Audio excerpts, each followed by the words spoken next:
Guys तो अब हमने नेक्स्ट जो करना है वो हमें है ना रिलेशंस पूरी एब्डोमेन पेल्विस के। सबसे पहले जो इंपॉर्टेंट रिलेशन है ना वो है हमारे पास स्टमक के। अब मैंने इससे पिछली वीडियो के अंदर ना पेरिटोनियम बताई थी।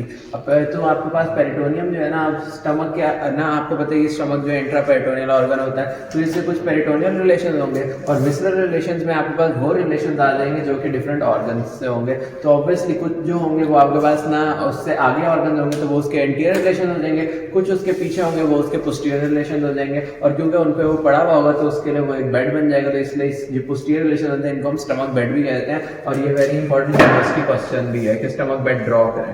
ठीक हो गया। अब हमारे पास ना सबसे पहले पेरिटोनियल रिलेशंस की बात करते हैं। ये मैंने आपको कल ग्रेटर मोमेंटम के अंदर भी ना ये मैंने सारे का सारा पेरिटोनियल रिलेशन इसके वाजे किए थे। किस तरह आप पेपर में बताएंगे, आप कहेंगे कि देखें ये आपके पास स्टमक है, इस स्टमक का जो ग्रेटर कर्वेचर है ना, इससे आपके पास जो पेरिटोनियम का फोल्ड निकल रहा है वो आपके पास हो जाएगा ग्रेटर मोमेंटम। जो इसका लेसर कर्वेचर है, इस लेसर कर्वेचर से जो पेरिटोनियम का आपके पास निकल रहा है ना फोल्ड, उसे आप कह देंगे लेसर मोमेंटम। इसके अलावा ये जो स्प्लीन है, ये स्प्लीन है, स्प्लीन और स्टमक के दरमियान में जो आपके पास पेरिटोनियल लिगामेंट होगा ना उसे हम कह देंगे गैस्ट्रोस्प्लेनिक लिगामेंट। Gastrosplenic ligament. ऊपर ये क्या जा रहा है, ऊपर डायाफ्राम है। डायाफ्राम और स्टमक के दरमियान में जो आपके पास होता है ना लिगामेंट, इसको हम कह देते हैं गैस्ट्रोफ्रेनिक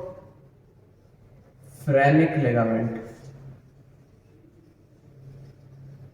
और स्प्लीन के और ना यहाँ पे चलिए इसी तरह बता दूं कि स्प्लीन और डायाफ्राम के दरमियान में ये वाली जो जगह है ना, स्प्लीन के रिलेशन में हम पढ़ेंगे, इसको हम कह देते हैं फ्रेनिको लीनर लिगामेंट।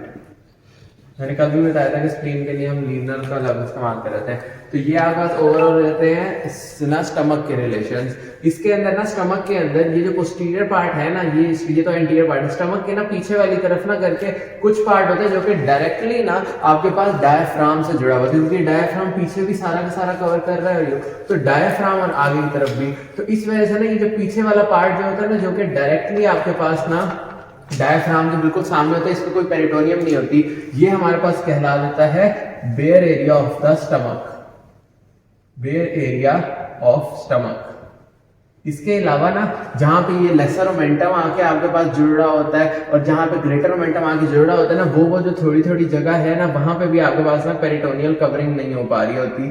तो इसलिए ना हम उन एरियाज को भी बेयर एरिया के अंदर, ये वाले एरियाज है ना, इनको भी हम थोड़ा थोड़ा bare area of the stomach के अंदर इंक्लूड कर देते हैं। तो ये आपके पास हो गए पेरिटोनियल रिलेशंस।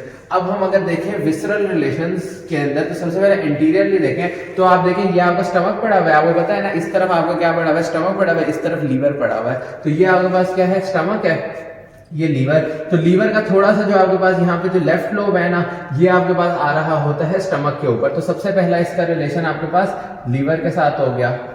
दूसरा इसका रिलेशन जो होगा ना, अब आप देखें तो ये डायाफ्राम ऊपर से सारा का सारा ना इसने कवर किया हुआ होता है, तो आगे भी होता है पीछे भी होता है। तो आपके पास जो आगे की तरफ सारा का सारा है तो ये आपके पास डायाफ्राम होता है, और इस डायाफ्राम ने आपके पास सेपरेट किया हुआ होता है इस स्टमक को। ये जो ऊपर आपके पास रिब्स आ रही है ना, रिब्स कौन सी होती है आपके पास, 6th से लेके आगे जो 9th रिब्स है ना, इन सारी रिब्स को ना आपके पास ये सेपरेट करता है फ्रॉम दी स्टमक। तो ये डायाफ्राम आ जाता है इसके आगे, और इसको इन रिब वगैरह तो रिब्स जो है आपके पास वो जाके स्टमक के अंदर लग के उसको खराब कर सकती हैं, इसलिए आपके पास डायाफ्राम जो है वो इन दोनों के दरमियान आ गया। तो ये एंटीरियर रिलेशन ये हो गया। और तीसरी मोस्ट इंपॉर्टेंट चीज आपको पता है, anterior abdominal wall. Anterior abdominal wall, ये एंटीरियर एब्डोमिनल वॉल भी आगे होगी और आगे की तरफ करके वही आपके पास जो हम एंटीरियर एब्डोमिनल वॉल की सारी लेयर्स पढ़ते हैं ना, वो सारी होंगे, वो भी इसके एंटीरियर रिलेशन हो जाएंगे। पोस्टीरियर रिलेशन जो कि स्टमक बेड है, वो किस तरह होगा, तो यही डायग्राम अगर आप अपने दिमाग में कर लेंगे ना तो इंतहाई आसान हो जाएगी। किस तरह, आपको पता है सबसे ऊपर क्या होता है, डायाफ्राम होता है ना, पीछे की तरफ डायाफ्राम का ना लेफ्ट क्रस आ रहा है, क्योंकि स्टमक हमारा लेफ्ट साइड पे है, तो इसलिए आपके पास लेफ्ट क्रस ऑफ डायाफ्राम। इसके अलावा उसके नीचे आ जाए, आपको पता है यहाँ पे आपके पास स्टमक है और इस तरफ करके आप अगर नीचे देखें ना तो यहीं पे करके आपके पास पीछे की तरफ पोस्टीरियर एब्डोमिनल वगैरह किडनी पड़ी हुई है। तो आपके पास जो यहाँ पे लेफ्ट किडनी होगी ना वो भी आपके पास स्टमक के पीछे होगी।